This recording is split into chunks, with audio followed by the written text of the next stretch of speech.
learners of NIOS. I, Dr. Piyush Prasad, Academic Officer in Accountancy, welcome you in our video program. Learners, today we are going to discuss on the topic accounting concepts and conventions. And for this very purpose, we have invited in our studio Shri L. R. Pathak, who is a former Education Officer NCT Delhi. Sir, I welcome you in our studio. Learners, as you know that in our earlier discussions and earlier programs, we have tried to explain you what exactly the accounting concept is to be. Together with that, we have discussed the various accounting concepts, which includes the business entity concepts, the money measurement concept, the going concern concepts, accounting period concept, and actuarial cost concepts, and so on. Today we are going to discuss the rest of the concepts together with the various conventions that are going to be commonly used in the syllabus of class 12th. So, without involving you in the rest of the things, I am going to start up with the things as a dual aspect concept. So, I will request the sir to please throw some light on the dual aspect concept of accounting. Thank you, Dr. Piyush. Dear learners, as you have studied, few of the accounting concepts like money measurement concept, business entity concepts and other concepts.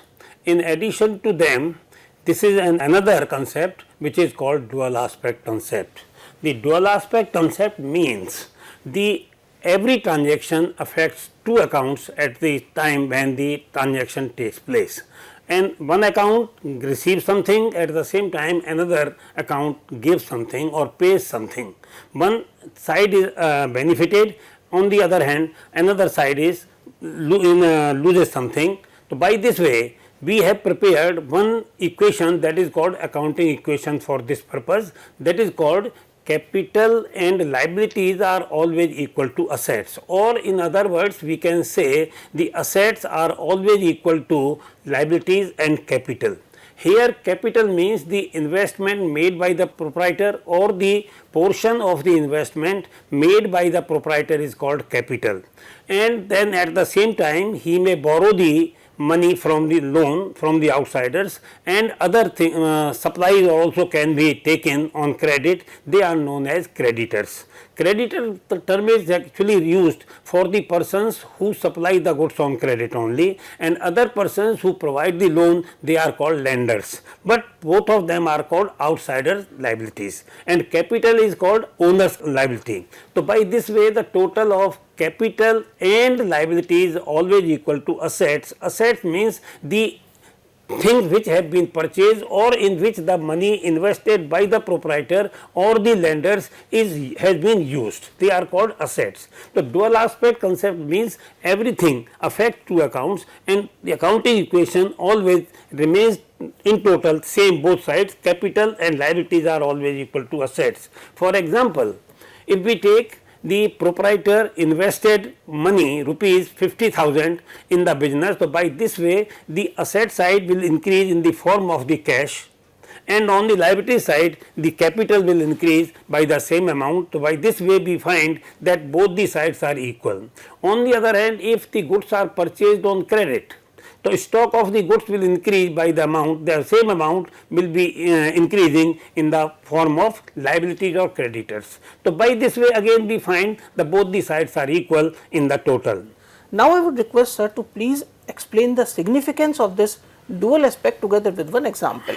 The significance of the dual aspect concept is that at any time the proprietor or the persons who are the management side of the business can know the position of the business, whether the total of the assets are equally available to the other side of liabilities and capital, because the investment made by the proprietor in the form of the capital and the borrowed money from the outsiders must have been used in purchasing the assets, and these assets are of different types like fixed assets, current assets. So, some money might have been invested in purchasing the fixed asset, or some money might have been used in running the business for the sake or use of current assets. So, by this way at any time you can know the position of the business, whether the assets are equal to the liabilities and capital or not, and this is the main significance of the dual aspect concept.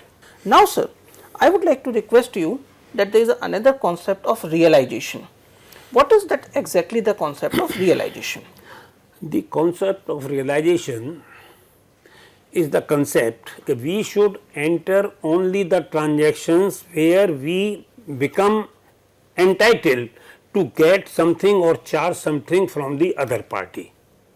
For example, if you have discussed with some party that I will sell the goods and he will purchase the goods. So, in this case, until or unless the goods are not sold or the goods are not transferred in the possession of the other party, the sale cannot be recorded in the books of accounts. It will not be called realized amount. If you have sold the goods and he has purchased, even the payment has not yet been made, then that transaction will be recorded because you have become entitled to charge from the party to whom you have sold the goods. It is known as realization concept. Sir, what is the significance of this and what other example can you quote to have it much more clarified? If you have interviewed a person and you have offered the post, but he has not yet worked, then he can't claim anything from you. So, this is not be considered as a realized amount.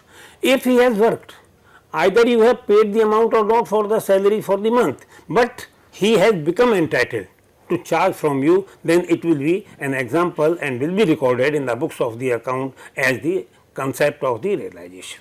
Sir, please explain the meaning of the accrual concept to our learners. Accrual concept is a concept where we become entitled to charge something from someone other.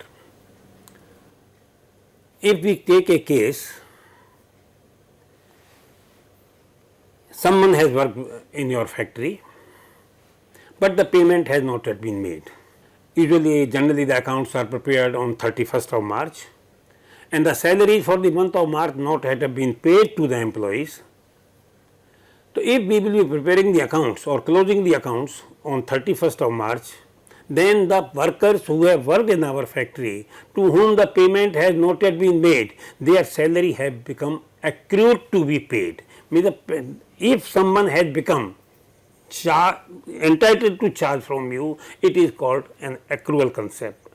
It comes under the accrual concept.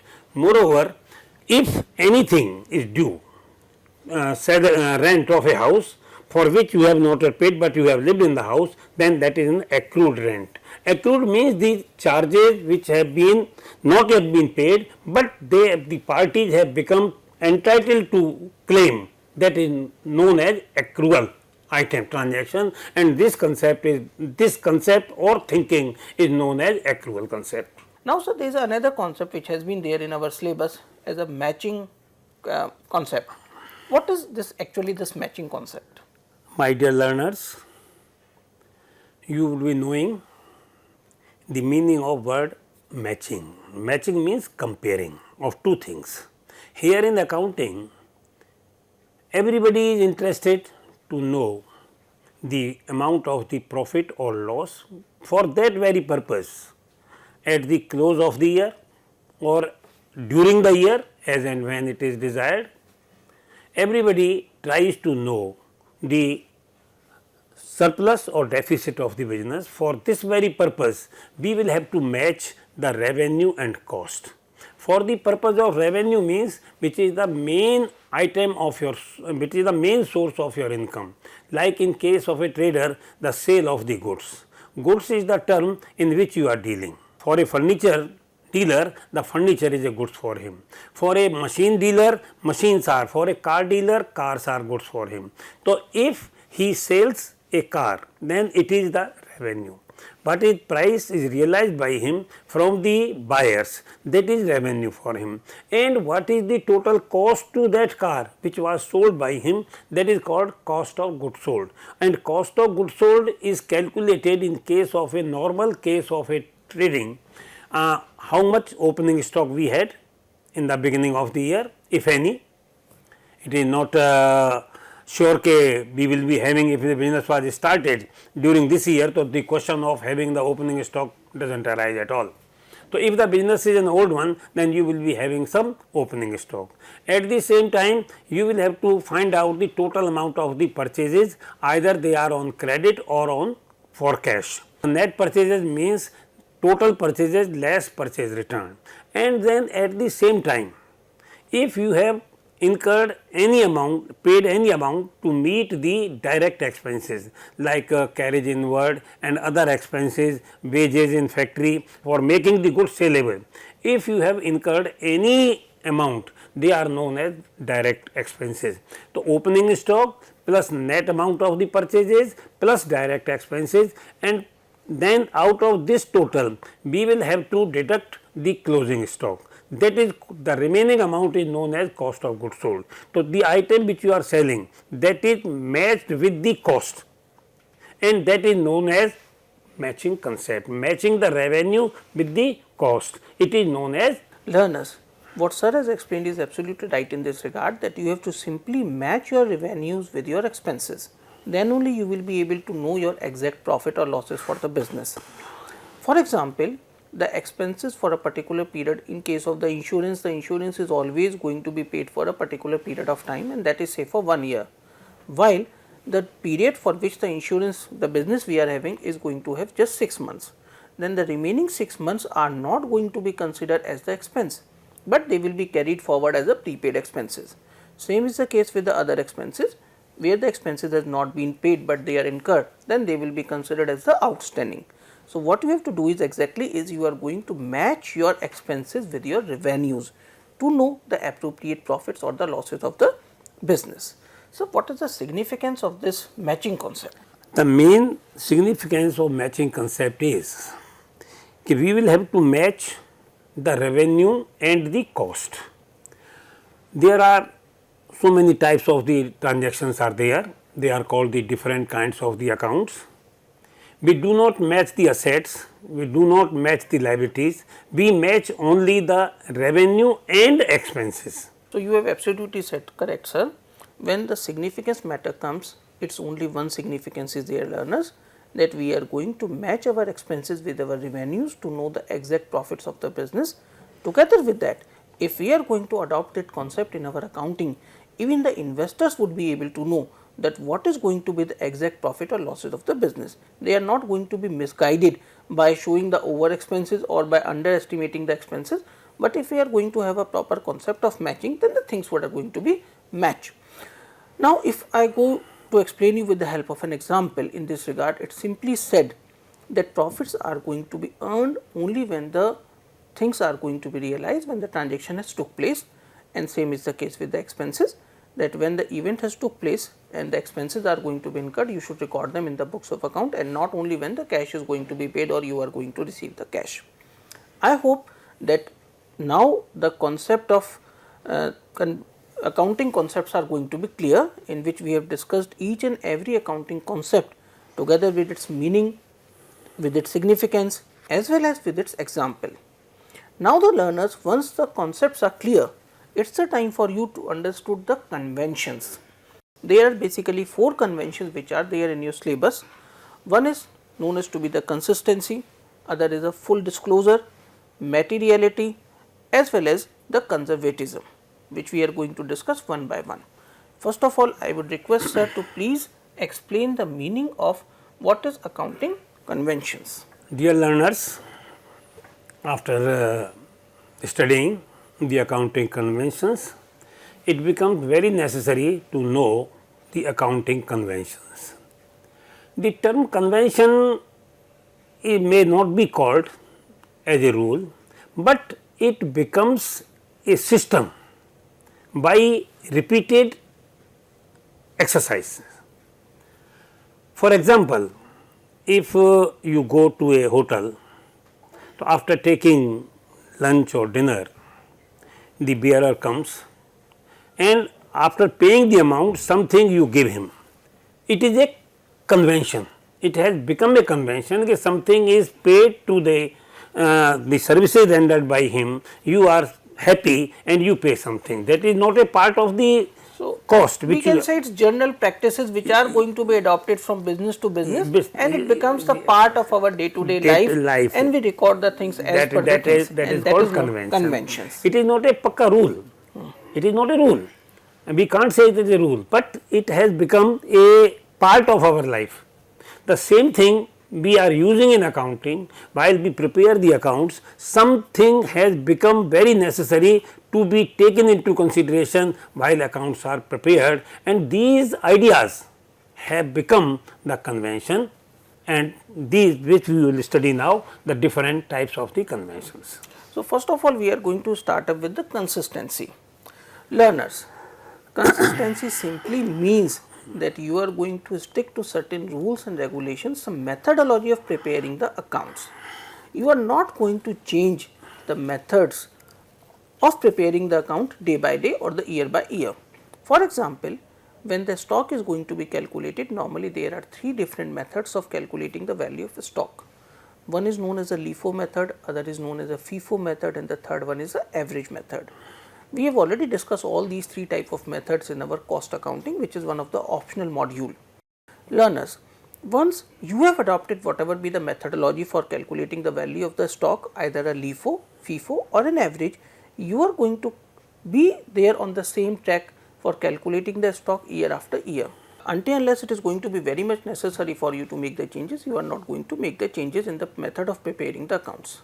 So, companies should choose the most suitable accounting method and treatment and consistently apply them in every period of time. Similarly, changes are permitted only when new method is considered better and can reflect the true and fair view of the financial position of the company.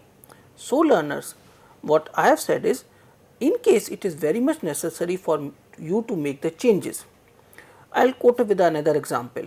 When you are going to calculate the depreciation on the value of fixed assets, there are different methods. Normally, we follow two methods. One is a straight line method, other is a diminishing balance method. Whatever be the method you are following, as per the norms of your business, you are not going to change the method every year. If you are following a straight line, follow the straight line method. If you are following a diminishing balance method, follow the diminishing balance method. Until unless it is very much necessary for you to make the changes, don't make any changes, and this is known as to be the consistency. Am I right, sir? You are 100% Would you like to throw correct. some more light Yes, on this sir, regard? yes. Dear learners, as Dr. Piyush said, the consistency convention means the system or the rules which you have applied once, they should be followed until or unless they are not approved or they are not needed. For this very purpose, as Dr. Piyush said, there are two methods of charging depreciation which are in practice, fixed installment method and diminishing balance method. If you will change without any reason, then the amount of profit of one year to another, if you will be comparing, will not show the true and fair position of your accounting. For this very purpose, it was thought or it was considered that the rule or system which you have used once, that should be followed year by year. In this connection, I would like to say one thing more.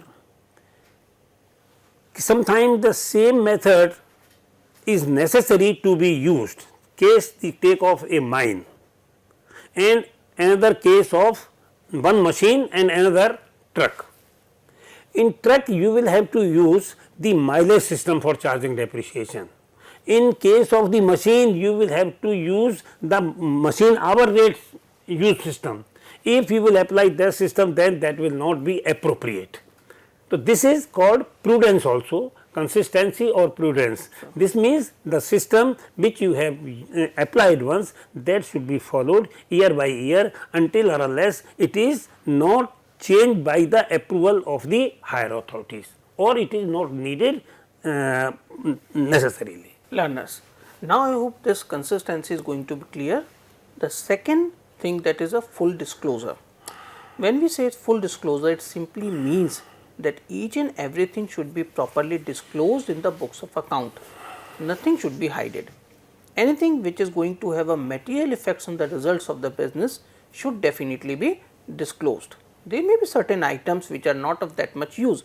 Suppose certain pencils are going to be left at the end of the year, few papers of stationery are going to be left, some other items are left which are of very nominal value that can be ignored of. So, all material facts and figures which may have necessary impact on the result of the business should definitely be disclosed. We are not supposed to hide anything which may have the material effects on the results of the business, and this is the full disclosure convention.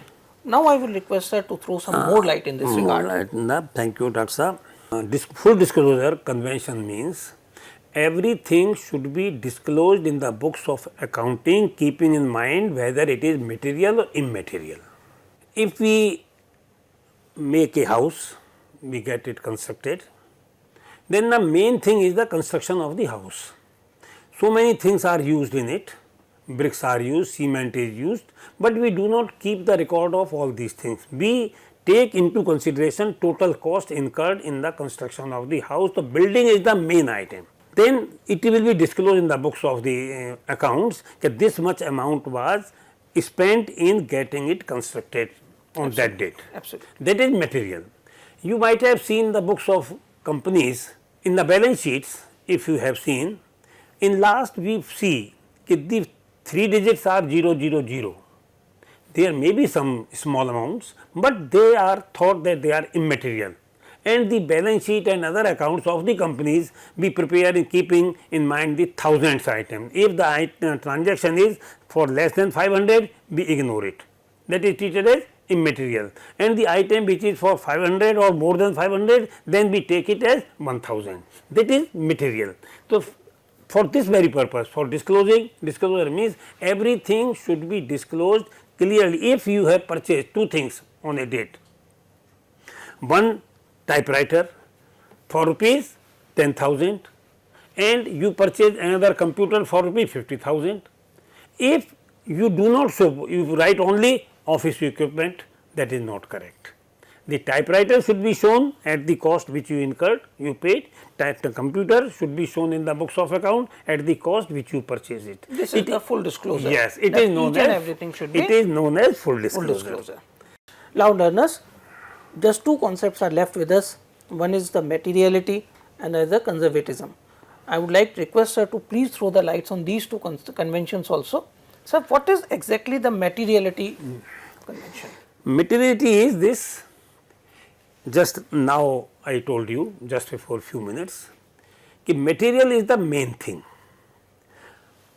In the office, so many transactions take place. We make the payment for the salary of the employees, we pay the wages to the workers who work in the factory, but the skilled person's payment made is called salary. Unskilled workers payment made to them is called wages. So, it is the material, because the type of working is different. If we say sundry expenses on labor charges, it is not correct. That is, how much amount you have paid, that should be shown clearly. It comes under full disclosure, but what is the main nature of the item? What you mean to say is that as far as possible, unnecessary items should be avoided. Only material facts and figures should be shown. In daily routine life, in the office, so many items are used like pen, holders, nib, pencil, rubber, etc. But these are immaterial. When we open only one account, that is called a stationery account, it is material. So that it could be very much clear to the learners, yes, and they can understand it in a much more material and immaterial. Fine, fine. So now what is this conservatism? Conservatism. Conservatism is called the which thing was adopted once, that is followed during a very long time in coming days, and moreover we in accounting we keep in our mind under this convention that the expected losses are taken into consideration, but the expected gains are never recorded and considered in the books of accounts, because profit is not sure. The losses may be or may not be, but you will have to keep in your mind that this loss may come to us, for which we have to make some provision. For example, when at the close of the year, when we close the books of accounts, at that time the calculation or the valuation of the stock is very necessary, and stock may be sold in the market at more than the cost for which you purchased, and may be sold less than this price. So, if in practice we take into consideration the value of the stock on the closing date of the financial year, the stock either cost price or market price, whichever is less. So, it is a sign of conservatism. That we should make some reserve for some unexpected losses which may arise in future. That's why expected losses. Yes. That's why some reserves are going to be made for provision for doubtful For debts. example, provision for taxation, provision for doubtful debts. These are the provisions which are necessarily to be paid. Ji. So, it is known as conservative. So, only the last thing which I would request to please to explain in few seconds, what are exactly the accounting standards? Accounting standard. Accounting standard, some rules have been framed to be followed by all the accountants or accounting houses or the business concern, so that the accounts may be prepared in the same manner, same way. Previously, there was no rule. One was preparing the accounts another way, another was preparing the accounts on the other ways. Now, everybody, every company, all the organizations which have been registered, they are bound to prepare their accounts on the streamlines given under different accounting standards. So, learners, I hope that today we are able to explain you the accounting concepts, conventions together with the meaning of the accounting standards. I thank you, sir, for being here with us and providing such a useful information to learners. Thank you very much. Thank you, sir.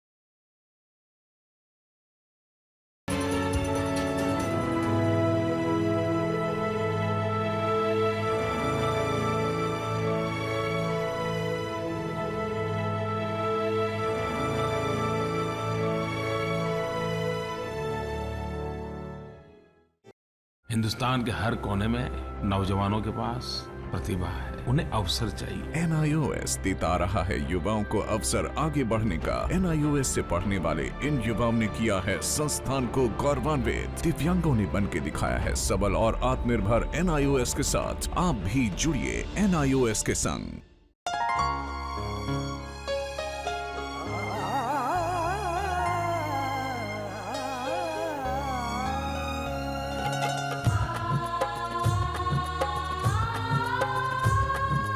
जीवन ये प्रकाशित करने, राहों को आलोकित करने, हम अपना दीपक स्वयं बने, हम अपना रास्ता स्वयं चुने।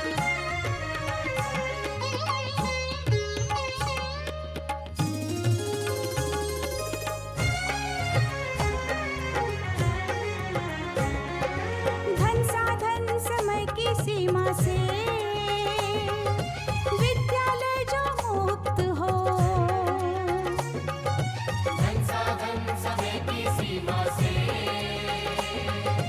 विद्यालय जो मुक्त हो। कभी पढ़े हम कहीं पढ़े, वे विषय की लोच से युक्त हो। मित्रों हम उठे और जाग